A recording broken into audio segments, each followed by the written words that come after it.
President, on Texas, a Democrat won the special election in an area that you had won by 17 points. What is your reaction to that? I don't know. I didn't hear about it. Somebody ran where? In Texas, a special election for legislative the 9th state Senate seat. I'm not involved in that. That's a local Texas race. Did you endorse the Republican? You mean I won by 17 You did. and this person lost? Things like that happen. Does it worry you about the Well, you don't know whether or not it's transferable. You know, I'm not on the ballot, so you don't know whether or not it's transferable. But It's interesting how whenever Trump is not in an election and it goes really poorly for Republicans, he's just like, what? Huh? I don't, all right. It happens, I guess. But if he's in the election, then he's like, oh, we should probably like storm the Capitol or like try to intimidate a governor and finding more votes. So how bad did the Republicans do in this Texas special election? Pretty bad. That's exactly right. Texas 9, because what happened in Texas 9? It didn't just swing to the left, it took a rocket ship to the left. My goodness gracious, the Texas 9 Senate District election marches. This was a district that Donald Trump won by 17 points in 2024. The Democratic candidate in the special election on Saturday, won it by 14 points. That's an over 30-point shift to the left. Any Republican, unlike Ron DeSantis, who doesn't take this seriously, they should realize that this is very perilous. They ignore this result at their own peril. Ron DeSantis is right to say, hey, special elections can be quirky, but this ain't no quirk. This ain't no quirk.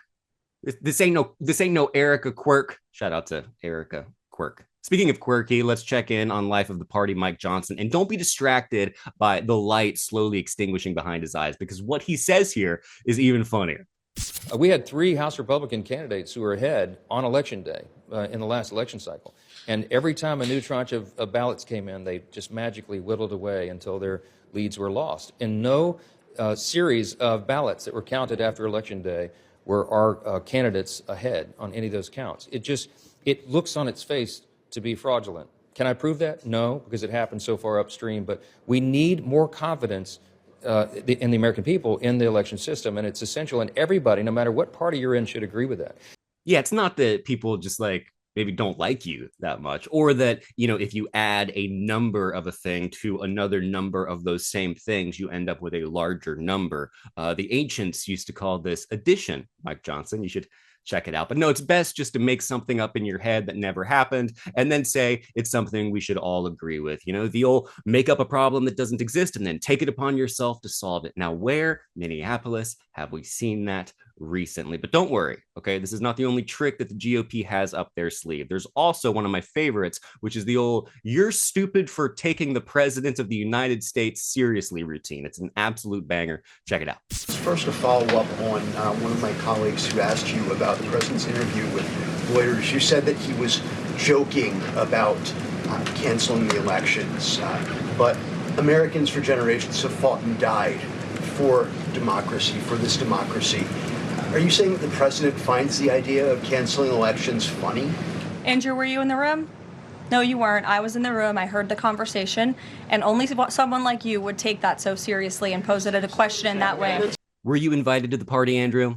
No, you weren't. We didn't invite you. It was only for cool kids, and you're not cool, and your parents are poor. But I was there. We were all there. All the cool kids were, and we were laughing so much about stealing taking over cheating at the or canceling the election, and then the president defecated in his pants a couple times, and we all laughed at that because that was hilarious too. And this is what the American people want. Hey, I got an idea. How about we never let any of these people around power ever again? Okay. All right. Sounds pretty good. Because the president, when he says stuff like, oh, we're going to take over the elections, he shouldn't, because he already tried doing that. Also, remember this story from a few weeks ago? I think all those folks who were telling him that when I was there in the first administration are all gone. You have him now surrounded by sycophants who are feeding into these conspiracy theories and doing whatever he wants, as evidenced by his attorney general, Pam Bondi, sending the letter to the Minnesota lawmakers telling them, we'll remove ICE from your state, but only if you hand over your voter rolls. That is absolutely insane. And it just shows that there is zero independence between the DOJ and the White House, and that she's carrying out his marching orders. And I don't think you have really many people in the White House now who are willing to push back on Trump and tell him, sir, you lost the 2020 election. Let's drop this and move on.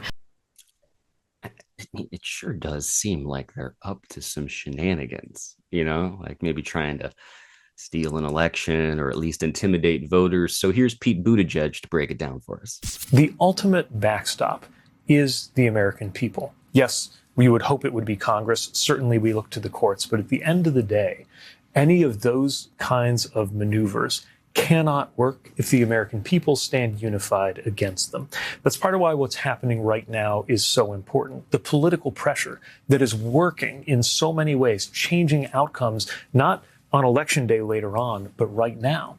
We saw some glimmers of it with Republicans defying Trump, a handful of them, of course, but a few of them defying him on the Epstein files. Mm-hmm. We saw it in Indiana, where, to my amazement, having gone there, worked on it, held rallies to oppose the gerrymandering, I was still amazed when so many elected Republicans joined unified Democrats and said no to the direct demands of President Trump. To me, all of this is an indication that these people know they cannot outrun the will of the people.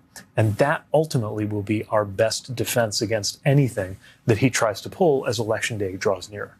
Personally, I think this is only going to get worse. So now might be a perfect time for you to get involved in your local politics, or just make sure you're registered to vote and that all of the information is up to date. Because I'm going to be honest with you, I don't see the shenanigans ending from this train wreck of an administration anytime soon. And while it's comforting when there's something like this Texas special election, and it's comforting when you see that Trump is underwater on basically every issue, what's not comforting is all the shenanigans. Because shenanigans are what people do when they're up to no good.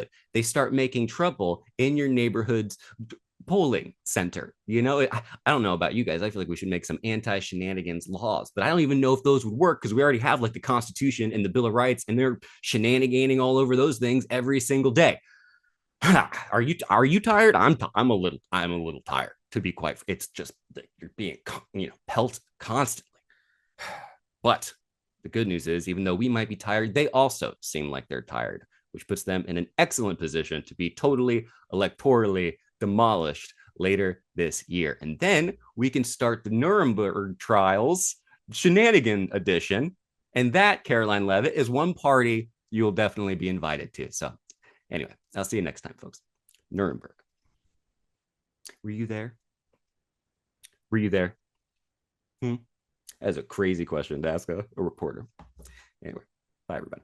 Hey, thank you so much for watching that entire video. Now that you're here, you deserve a reward. And that reward is more Rebel HQ content. There's a lot of ways to get it. You can click the like button and the share, and then you share this video. It'll get subscribed to you more, the things that we make on this channel. But also, if you click the subscribe button and that little bell, it means you'll get notified every time that we release a new bit of content on this channel.